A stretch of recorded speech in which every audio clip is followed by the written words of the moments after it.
day.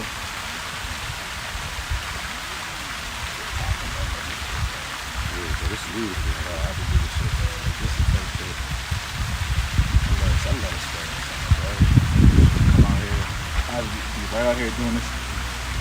I literally bring one of those this little, this little fold up little table, you can just sit down, open that joint up, and it can come right here, and you can just sit there wherever you at. Yep.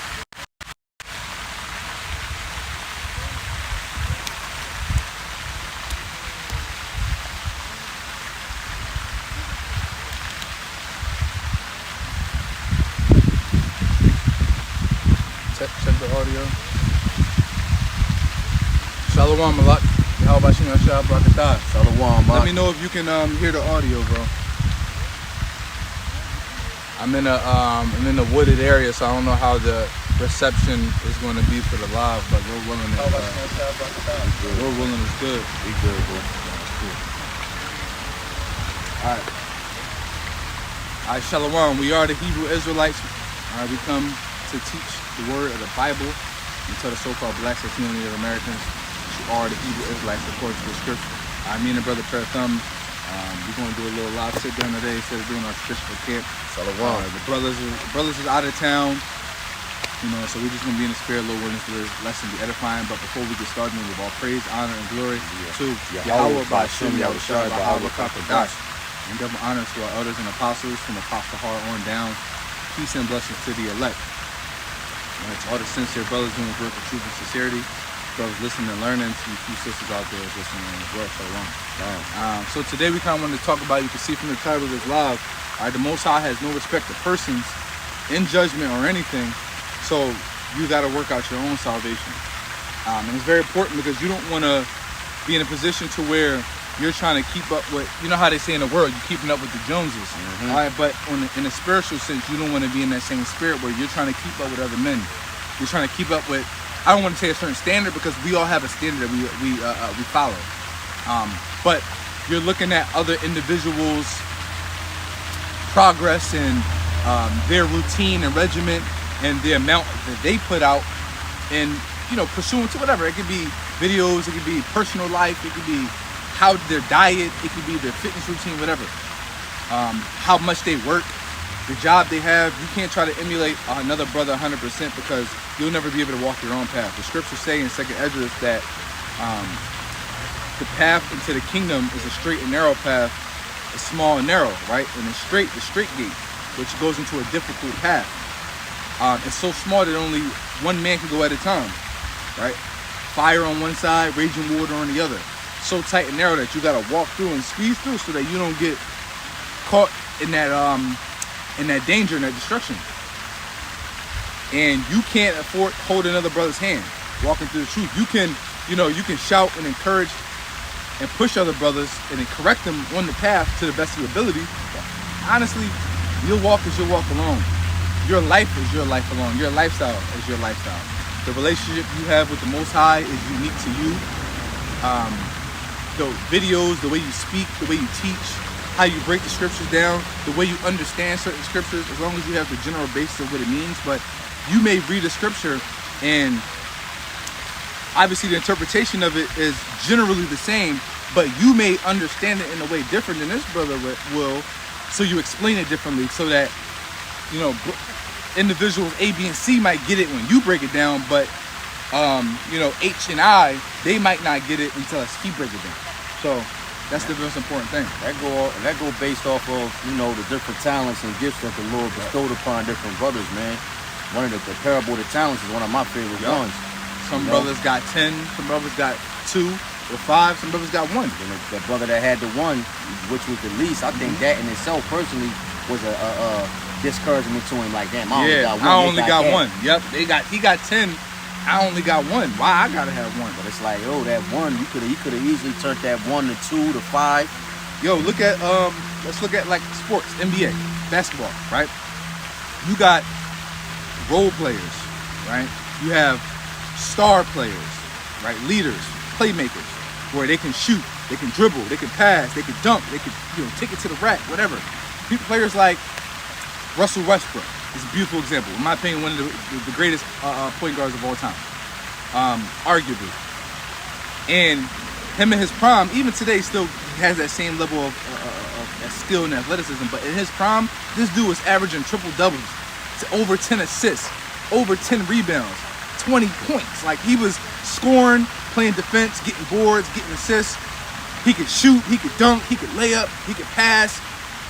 You would look at him and try to emulate that, and you would fail. Versus you're just a shooter, you're a spot-up shooter, catch and shoot, catch and shoot. But you are one of the greatest catch and shooters, so focus on that, and that's your role. But you trying to emulate this man, and you trying to dribble and pass and take it to the hole. Now you don't look as good as you, or you're not as good as a player as you could be because you're not working in your role. You're not going after your talent. Right. So now the coaches ain't looking at you, the organization looking at you like, yo, I don't know about this guy, man. We might have to cut him, bro. Let's trade him for somebody else. He's not performing to our expectations. You know the bull Grand Theft GTA. What's his name? I think it's Jose Alvarez. He played for the Pelicans. The Spanish bull, Ephraimite. Oh, the motherfucker he steal the ball off the inbound. You know what I mean? You let him inbound the ball, you sneak up behind him too. He be having like 6 steals a game or something like that. But that's his lot. That's his lot. You know what I'm saying? He might not score 10 points, but he got 5, 6 steals every game, He's a defensive player, bro. You know what I mean? He's a role player, and he plays his role. So that go back to and the roles. That's what makes him desirable and an asset to the organization. And we are in the organization of Yahweh Bashim Yahushai. So we have to make sure we play our role. We got to make sure that we do our portion. And we stick to that. Like, I'm not going to sit here and try to play a role in the camp that just does not benefit the camp, because it's not my role. Now, granted, I like to focus on my strengths, and in my downtime and my off time, I'll work on my, I'll build my weaknesses a little bit. But guess what? I'm only putting 20% of my time and effort into my weaknesses, because why work on my weaknesses when I can build and focus on my strengths? Because where I'm weak at, this brother is strong. For a body. There's no point in me trying to push out, there's no point in my arms trying to do the work of my legs. If I gotta move a super heavy load, I'm gonna let my legs push the ground while my arms push the boulder.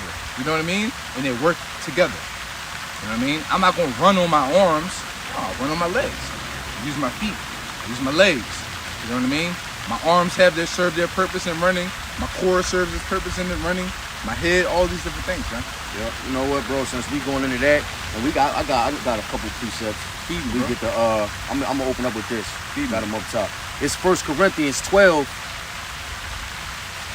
I'm gonna just start at 12. You know what I mean? The chapter's titled "The Use of Spiritual Gifts," but it's going into the different gifts and different parts of the body and the importance of them. So I'd start at 12.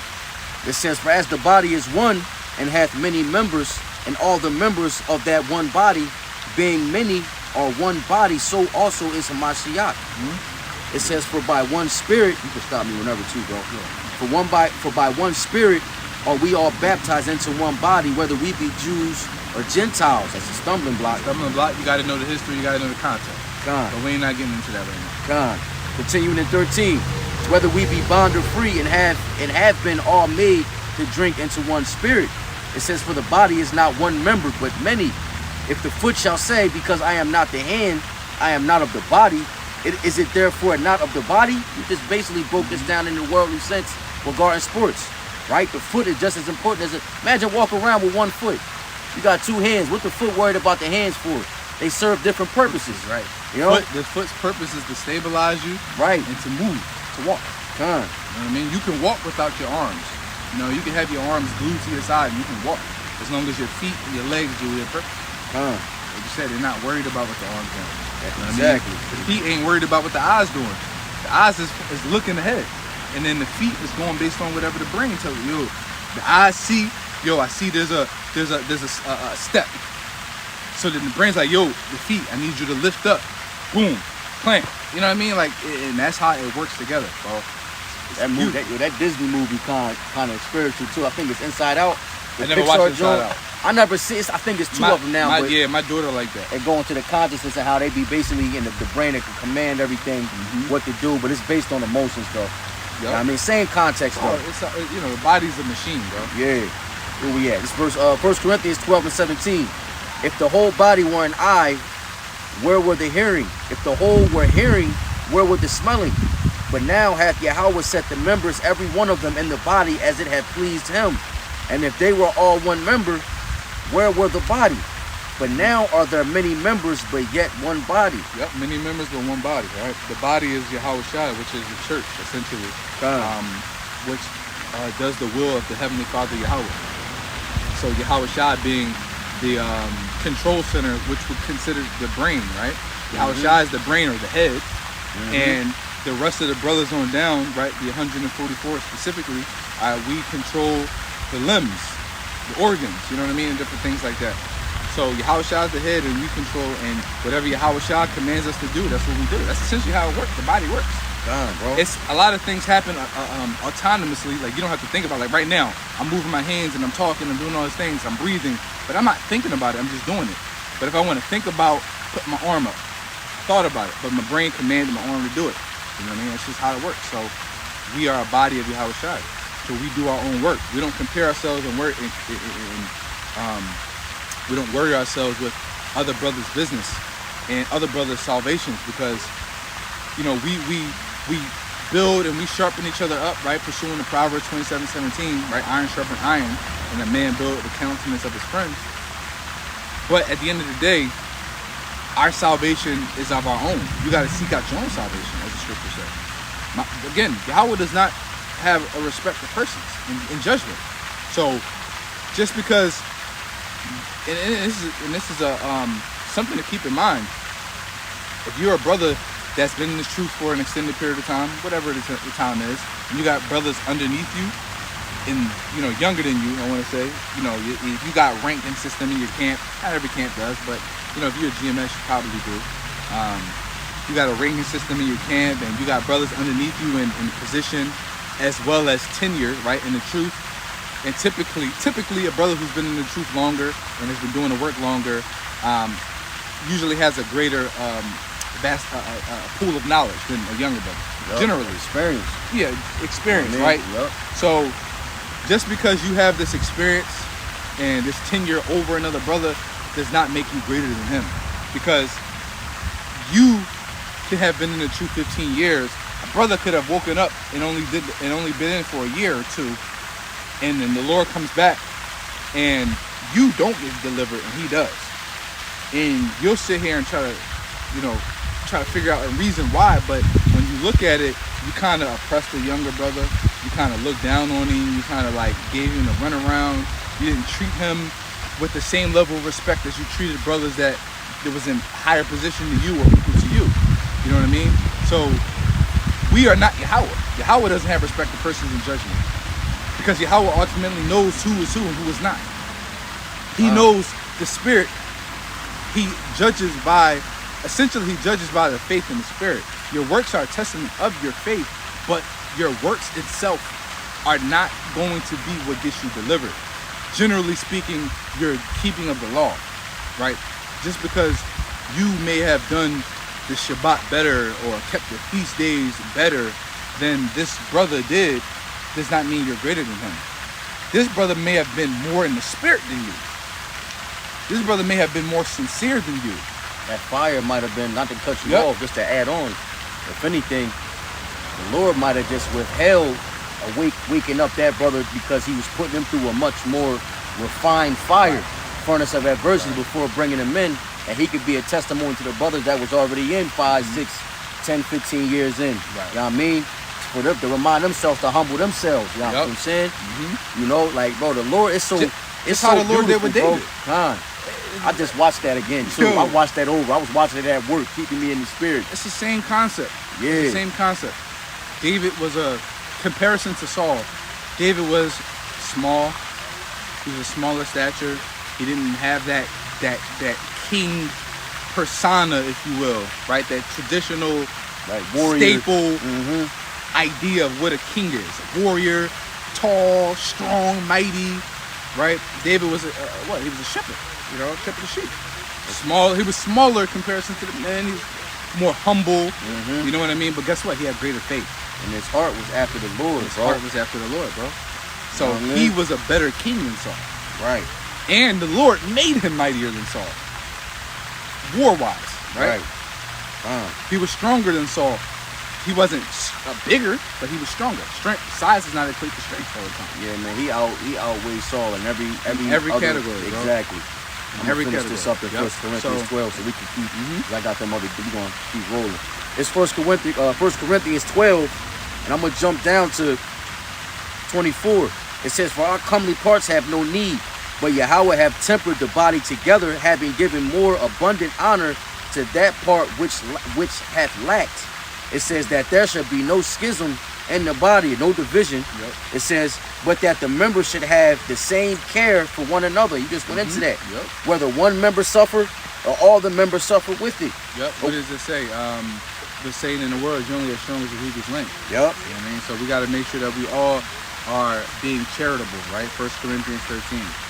We got to make sure we have charity, because if we don't have charity, we're nothing, right? The Most High is not delighting in any man who is not being brotherly, because charity goes into brotherly love. Right. If you are not being charitable, if you are not being patient and affectionate, right? You can grab in a little bit, but Yep. mostly I'm just paraphrasing. Yeah, you good. But you know, to put on as the elect, right, and goes into the characteristics of that. If you're not putting on those character traits of the elect, which goes into humility traits, just to be a blanket term, humility traits, the Most High is not delighting in you. I'm sorry. He don't care. The Most High is not going to care about how many videos you do a week, how many videos you do a day, how many times you go out to camp per week. All those stuff, that's all beautiful for the world's sake, but you're a wicked nigga, bro. You move like a wicked nigga, I should say. So the Most High is going to judge you based on that. Those are your works. Those works far outweigh the works you do on camera. Wow. So we got to make sure we building each other up. We got to make sure that we don't hold respect to one brother over another brother, right? Now, granted, you might be closer to this brother, and that's cool, but we're talking about in judgment sake. You know what I mean? So just because this brother is your superior or whatever, or you hold a higher regard of respect for him because of the work he's done, and that's cool. But you turn a blind eye when you see him doing wickedly, because you don't want to what? You don't want to correct him. You don't want to come to him like, yo, brother, he's going off, man. I noticed you did this. That wasn't wise, bro. That wasn't a good look. Because you don't want to be offended. You don't want to potentially offend him, and he don't fuck with you no more. Because a lot of men are men pleasers. You know, they want to be good with this brother, the elder, but you can clearly see him go off. And yo, yeah, that type shit gets you. but then when out. a younger brother, you quick to point fingers. You quick to do a lesson on him, right? Mm-hmm. Come on, man. Most I'm not dealing with that, bro. Get you spewed out, man. You workers of iniquity, right? That's it. That's iniquity, bro. Let me grab that. It's 2 Corinthians 10 and 12. For we dare not to make ourselves of the number, or compare ourselves with some that commend themselves, but they measuring themselves by themselves and comparing themselves among themselves are not wise. Mm-hmm. It says, we will not boast of things without our measure, but according to the measure of the rule which Yahweh hath distributed to us, a measure to reach even unto you. Mm-hmm. So the gifts bestowed upon us is to feed the flock, is to feed the sheep, you know, to be a vessel of honor. Lord willing, we are those men, right? And just going back to comparing yourself with other brothers that commend themselves, hey, the heart is deceitful above all things, desperately wicked. Mm-hmm. Who can know it, right? What's that, Proverbs 3 and 5? Lean not on your own understanding. Roughly paraphrasing, or is that with all that getting? I don't want to mix them up. I mean, remember, Proverbs is very repetitive. Yeah. So you'll see like the same scripture. 3 and 5 is trust in the Lord and lean not to thy own understanding. Yep. No, that's the same one, bro. It's 5 and 6. It's all in 3? 5 and 6. Okay. In all thy ways acknowledge him, and he shall direct our path. That's beautiful. Yeah, trust in the Lord, bro. Don't lean to your own understanding.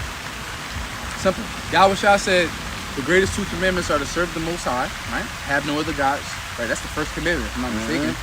And then second, love your neighbor like yourself. With those 2 laws, hang the whole law. Simple. And you can look at that word hang. I never went into the I never actually went into that. What's that? I never went into the Greek or Latin word for what hang meant. I'm not curious now. Yeah, bro. Edification's sake. What is that? John, right? No, it's Matthew 22. Right? Let's see. Because I was about to make a statement, but before I make the statement, I want to see what it says.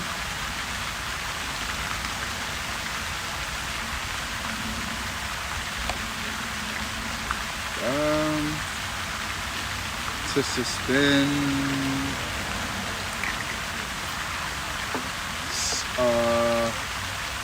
It says summed up. It basically sums up, basically. So, that word hang essentially means it sums up. So with those two commandments, sums up the whole law. And it makes sense because when you serve the Most High, and is your only God and no other gods, your eye is single on Him. And then with that being said, you're going to live after Yahweh's heart. So you live after Yahweh's heart to do right, to be right by Him. Loving your neighbor like you love yourself pretty much hangs the rest of the commandments. Because when you go into the rest of the commandments, it goes into things that pertain unto dealing with your neighbor. Thou shalt not steal, thou shalt not kill, thou shalt not commit adultery, thou shalt not lie. Right? Those things,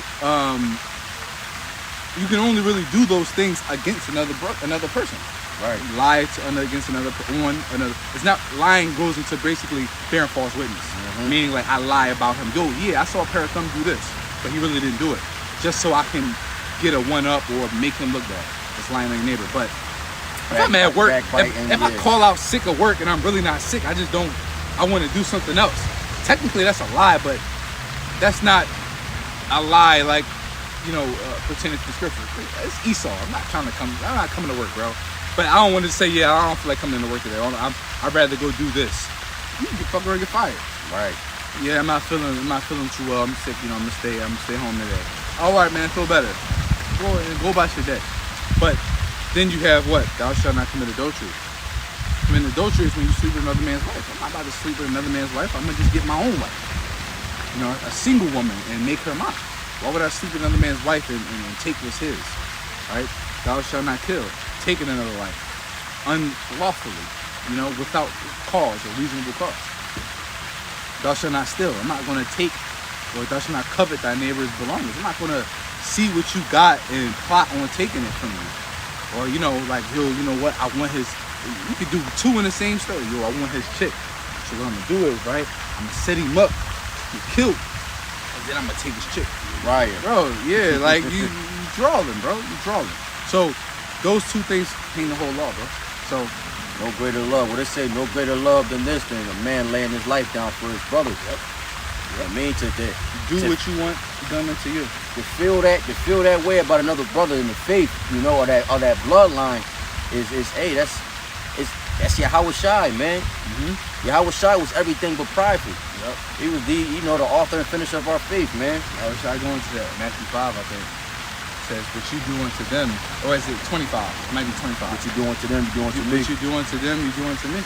And what you don't do, you don't do unto me. So, think about that when you're dealing with brothers. And even dealing with men in the world, people in the world, be humble, bro. Like, yeah, we have been blessed with this knowledge and this truth and to do this work. And we pretty much have a great chance at being of the elect of the 144. But we didn't get there yet. Yeah, we might be technically living a better life than people in the world because we're living after the Yahweh Bashim Yahushua the best of our ability. But I'm not going to sit here and walk around with pride looking down on men that's in the world. Because at any given point, somebody can wake up. We always in the world doing wicked shit, bro. Like, we done all been there. Most of us have willfully committed adultery. Most of us, right? I'm sure most men have dealt with another woman dealt with a woman knowing she had a dude or something like that. But she was feeling you calm, yo, man. Yeah. You was in the world though. You ain't think of the same. You ain't have the same moral compass. Mm-hmm. And so when you come into the truth, you learn that it's wrong. And not only do you learn that it's wrong, you start to learn the significance of why it's wrong. And then you can see it like, yo, that's corny as shit, bro. Like, why even deal with it? You know what I mean? Like, you can get your own. And that's yours to do whatever you want with. It's your possession, right?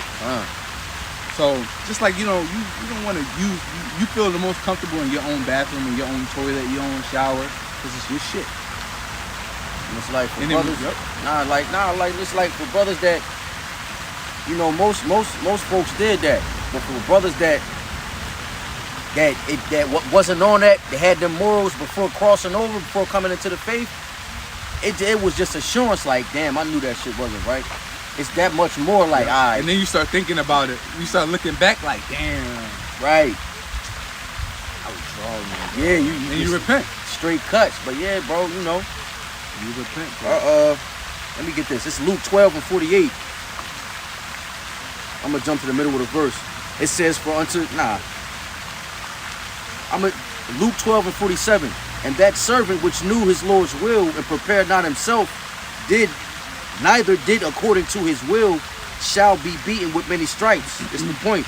But he that knew not and did commit things worthy of stripes shall be beaten with few stripes.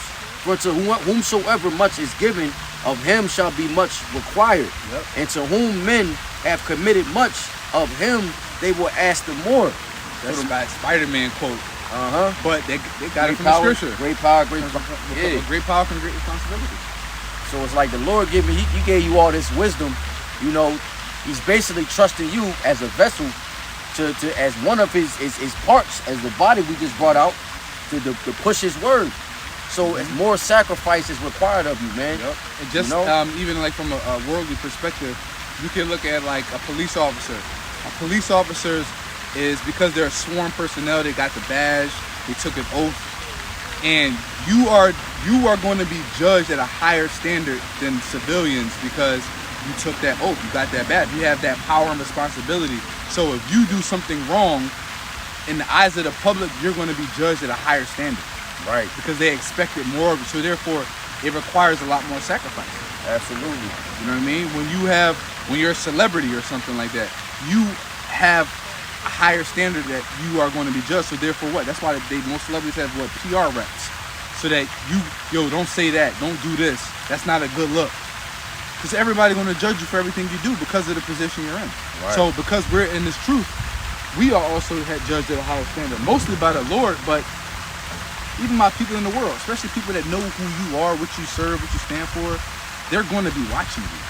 So you can't sit here and claim to be holier than thou and live this righteous life and you're admonishing people for their wrongdoing, because you got people that you love and you're telling them like, I don't think we should be celebrating these holidays, I don't think we should be eating the pork and shellfish and many different things. You doing that, they're going to look at you and they're going to have a microscope on your life, and every time you make a mistake, look. And we pushing the Lord's name too. What's up, bro? We pushing the Lord's name too, so it's like being in the same flesh as the world. We definitely got to move different. You know what I mean? It's that much more that you got to put into, walking out the door every day. Yep. How you a light? Exactly. We're a light. You know we should be a light. A city on the hill can't be hid. Yep. So it's spotless. You ain't gotta sit here and vocalize that. Some brothers do it. Like Shalom is that kind of brother. And it's funny. When I was younger, I used to be in that spirit where I tried to emulate him and but then I learned like, man, a lot of brothers be like, yo, bro, I'm Clark Kent out here, bro. Like, yeah. I'm not, unless the spirit is on me, I'm not out here professing and vocally, I'm an Israelite, y'all. I don't do that. Like people, I don't eat pork, I don't eat shellfish. But you Muslim? Nah, it's just, I'm on my health joint, man. I ain't really, I ain't trying to get down with that. Sometimes I might be like, I just try to follow the, Bible, dietary laws. It's healthy. It's a healthy lifestyle. Keep it simple. My joint, true. I'm allergic. I can't eat shit. Or shellfish. A lot of times I'll say I'm allergic to shellfish. I'm allergic. But Shalom is that type of dude. He's that brother that he don't give a fuck. He don't give a fuck. He at work. He out and about. He letting everybody know, yo, you Israelite. Yo, you're Israelite. Oh no, I don't celebrate Christmas. I'm an Israelite, bro. I don't do that. That's him. But that's his personality. That's his spirit. He can get away with it because of just the energy he gives off. People it's not offensive. That's just how he is. So people are like, that's cool, man. That's show it, man. That's just him. So you gotta remember that, bro. Like I used to be in that. So we not out here doing that. But we still alike though. People still gonna you just gonna know me for how I move. Like every time I come around, bro, you eating clean, bro. You're not messing with the swine. You're not really hype about all this, you know what I mean? The job might be hyped about your birthday. You come to work on your birthday. The job know your birthday. They got your demographics. They try to give you the day off. You're like, no, I'm coming into work.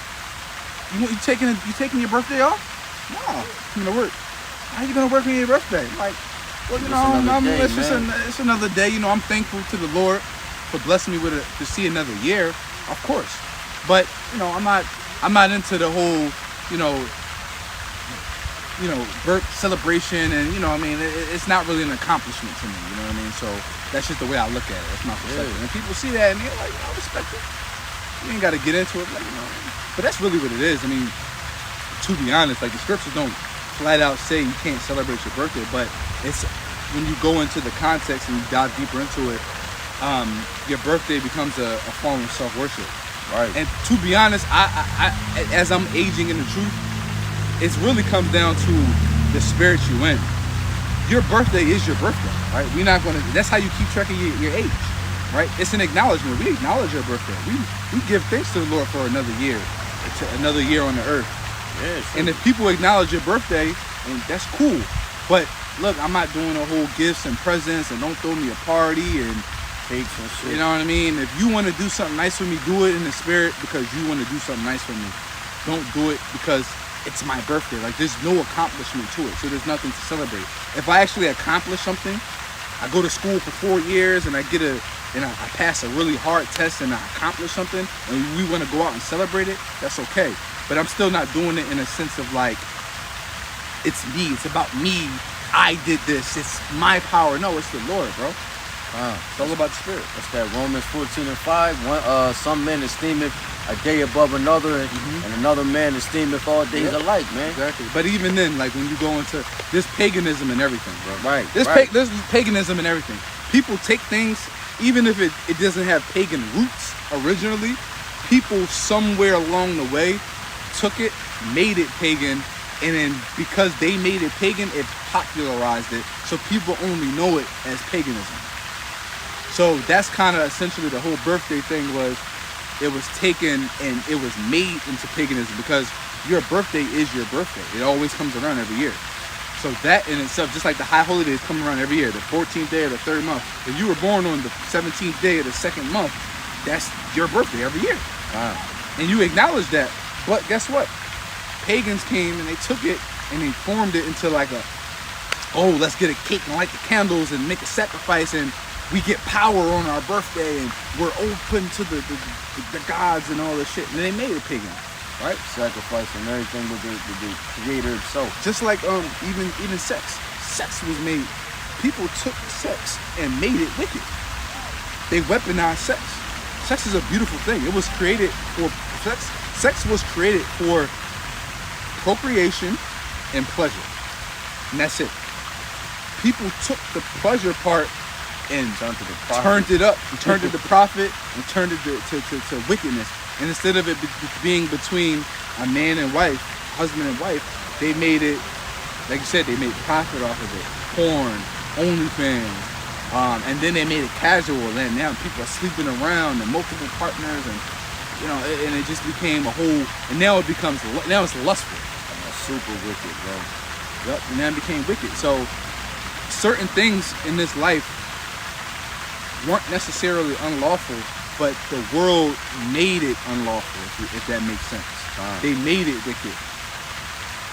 And now people only know it Christian, like even, I'm trying to think, what's an example? Like today, the Bible. A lot of Jake look at the Bible as taboo because they look at it, as slavery. It's a slave Bible. It's the white man's book. Slave religion.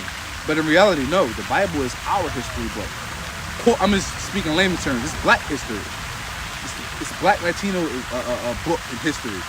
Esau took it and made it wicked. He made it paganism. He weaponized it. He made Christianity out of the Bible. Simple. I mean, look, it's Ecclesiastes. I was holding this for a minute too, and it still applies. It's Ecclesiastes 7:15. It says, all things have I seen in the days of my vanity. There is a just man that perisheth in his righteousness, and there is also a wicked man that prolongeth his life in his wickedness.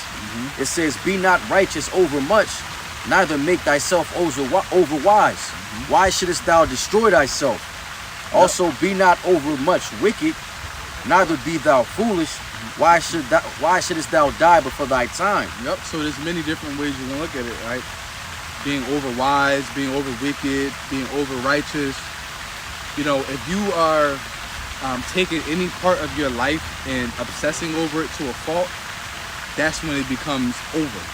To whatever it is, you can be over it. You can overdo being healthy, right?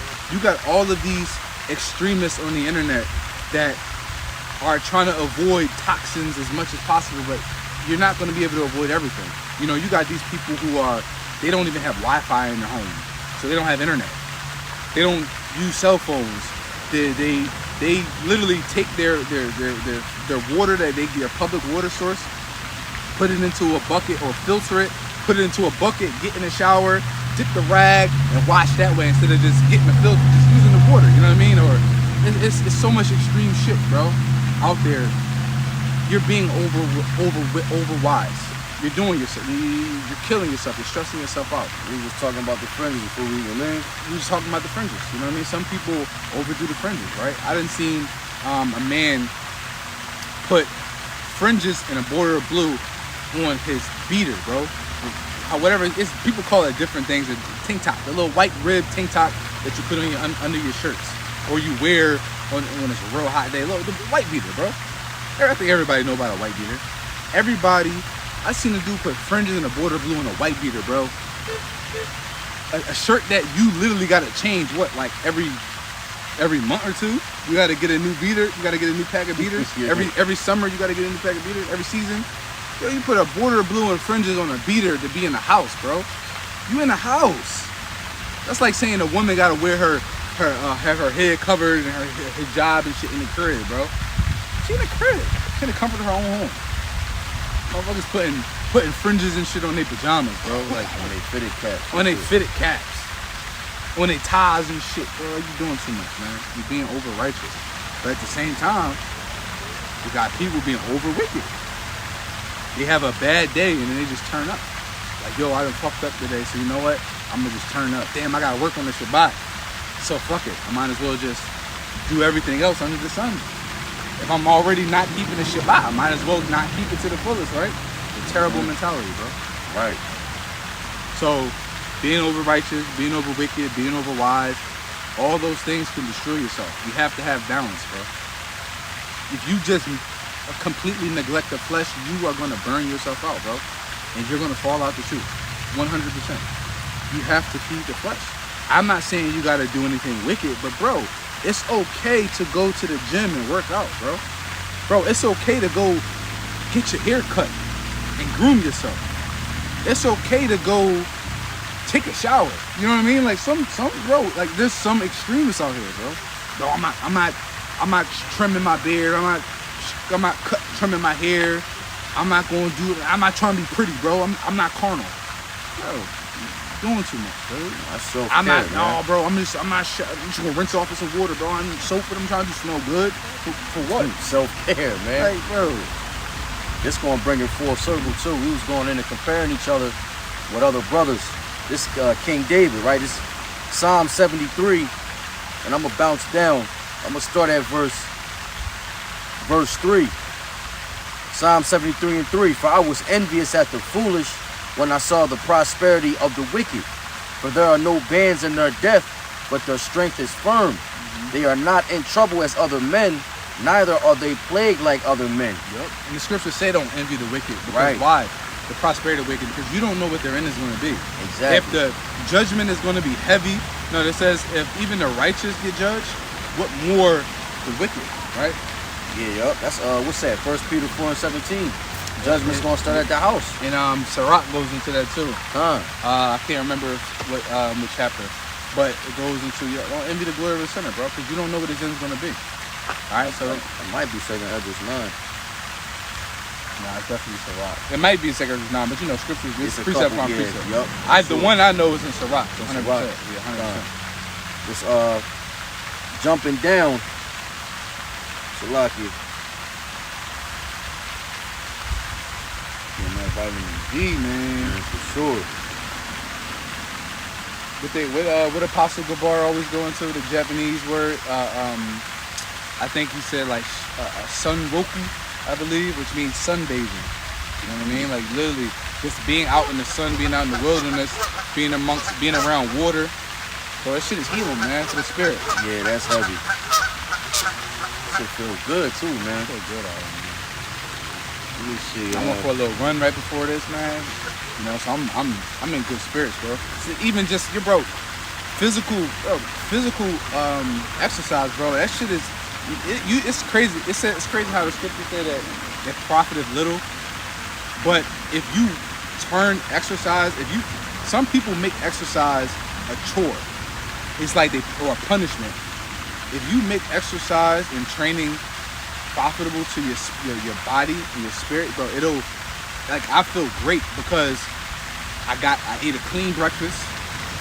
I went for a run in the sun, showered, came out and did the work, bro. I feel good, bro. So now I feel like the rest of my day I'm on a high right now. You already set the standard. Set the standard. I'm on a high right now, bro. So the rest of my day is gonna follow that standard.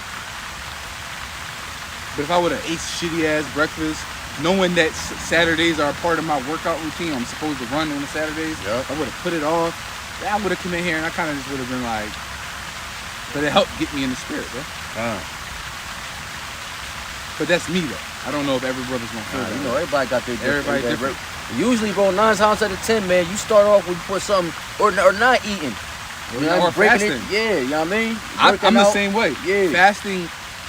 Fasting actually makes me. This is the combination that works for me. Fasting and black coffee. It's like food fasting. You know, I still drink liquids, but because I can't dry fast unless I'm at home. Because I get chronic headaches when I don't consume water and electrolyte. Yeah. I get bad headaches. If I'm home and I can like sleep, lay down, close my eyes, then it kind of like counteracts the lack of electrolytes. Right. And the dehydration, because I dehydrate fast. So when I'm sleeping, I'm resting, closing my eyes, I don't really get the headaches. I can't dry fast at work. Or I can't dry fast when I'm out and about. I've tried it many, many times and it fucked me up every single time. I still do it from time to time, but I make sure I do it when I know I can be on ice for 24 hours or however long I do it. But water fast is still just as beneficial. Fasting and black coffee, I don't know what it is. The black coffee, it makes the hunger feel. What's the word I'm looking for? It makes it feel empowering. It makes the hunger, like when you get those little hunger pains, I feel powerful when it's specifically when I do black coffee. I'll drink a little bit of water throughout the day, but if I have a nice like black coffee, bro, I'm a little 12-ounce. I don't know what it's the caffeine. I guess the how it affects the hormones. Yeah, that shit make me feel powerful. So then that helps me. It makes my day better. So I like to do that in the mornings while I'm at work, and then I'll break fast around like 12, 1 o'clock. But mind you, I probably didn't eat until 6 o'clock the day before. And that's what I be productive as shit, man. I start at 6. I do like a 12-ounce of coffee before I punch in, and then I won't eat shit or drink nothing. I have my water up until 18 hours till later on. I don't get home till like 6, so that's 12. I'm gone already, and then I could just rock out. But when I break it, it's like I'm gonna do it again. You know? But yeah, man. Fasting is dope, man. Yup. Fasting. Even it ain't even gotta be. You ain't gotta, bro. Like you said, 18 hours, bro. 18, 20 hours of just fasting, no food. Maybe a little bit of water here and there. I don't say you gotta be like. I'm not one of those like chugging water all day fasting. I'm like a little sip every hour or two, just to keep some fluids in me so I don't get a headache. But you don't need too much water, too much of that. Yeah, just good for you, little sip here. You know, Kamada, like one of them. He got a gallon with him all day. Oh yeah, bro. I can't do it. I can't drink a gallon of water a day, bro. That's crazy. It's too much water. I do like half a gallon at most. That's what works for me. I guess if you count the coffee that I drink, I guess that adds up as water because it's technically water. It's just coffee steeped in water. I should be like, then maybe I'm at like 80 ounces. Because I drink like maybe 24 ounces of coffee a day. 24? Damn. I do it 1 in the morning, 1 in the afternoon. Oh, okay. Bro. 12 and 12. Yeah, I do like 1 in the morning, 1 in the afternoon. That I like ain't coffee. bad. That's my shit. Nah, This is my second one. I'm ready to start rocking. I'm ready to start with the cold brew. That's my shit, bro. I'm sorry, bro. I'm gonna hit this. Look, we Different types. Drip, French press, Americanos, espresso. Yeah, I gotta get into it. It's Cold Matthew. brew. Yeah, look, this Matthew 6 and 25. Therefore I say unto you, take no thought for your life, what ye shall eat, or what ye shall drink, nor yet for your body, or what ye shall put on. Is not the life more than meat, and the body more than raiment? So when you fasting, bro, this is the mindset you in. Exactly. You know what I mean? Yep. We getting that spiritual manna. You know, eating on these precepts, right? Sipping on that fountain of living water, man. It's empowering, bro. Yeah. It's very empowering and energizing. When you that's why I kind of changed my diet to 2 meals a day. Sometimes 1 meal a day. Like when I do, like they say, like a little 18 to 24 hour, like a 20. I guess you could say 24-hour fast. I guess essentially, it really depends on when I ate my last meal. Right. But it's between like 24 hours. Some days I just be like, yo, I don't even feel like it, bro. Like I'll eat dinner and I'll tell my wife, I'm like, yo, I don't need lunch. I'm good. I literally would just drink coffee. That'll be my lunch. I'll just go. I'll get a second coffee at work. This is where I work. We got a little coffee joint. 12, 1 o'clock, that's my lunch, and then I'll eat when I get home. 5, 6 o'clock, eat. And then, but what it does is, it takes away, because trying to figure out what to eat is stressful, bro. Stressful. Like, some people eat 4 or 5 times a day, bro. Unless you meal prepping all your meals multiple days and you got them all just sectioned off, that shit is tiring, bro. But even then, eating that many times is tiring as hell, bro. I can't do it. I literally can't do it, bro. I appreciate a good fast. The only time I don't fast on the weekends, because I'm home.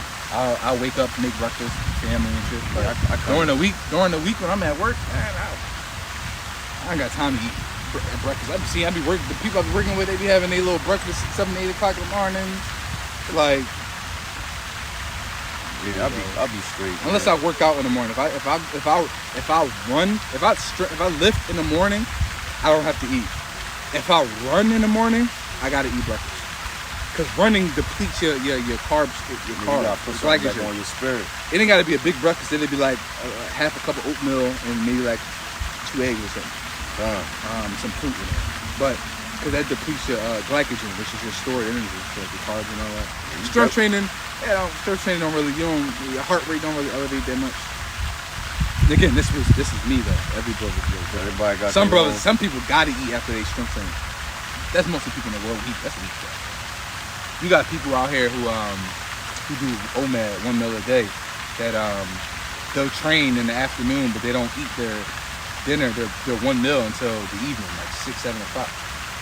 Man, 1 meal a day. 1 meal a day is 1 meal a day is the reason why I like 1 meal a day is because you don't have to worry about what you eat, because it's almost impossible to overeat. And this is like fitness related, like you're trying to maintain your weight or lose weight. It's almost impossible to gain weight doing OMAD because your body naturally is going to burn. As a man, you're probably going to burn anywhere from 2,500 to 3,000 calories a day, just from your metabolism and your movement, your work, doing all this, and then working out. You're going to burn 2,500 to 3,000 calories easy. It's almost impossible to eat over 3,000 calories in one sitting, unless you're eating just like a whole tub of ice cream. And even then, a pint of ice cream is like 700 calories. So that means you could technically eat 5 tubs of ice cream, 4 tubs of ice cream, and if that's all you ate, you wouldn't gain no weight. But nobody can eat fucking, the hell? Nobody can eat 4 pints of ice cream though, bro. We good? Yeah, we good. It's still live. It's just the connection going a little bit. It's cool. Let's just close out. We at 50 minutes anyway. We good. Connection going bad. Yeah.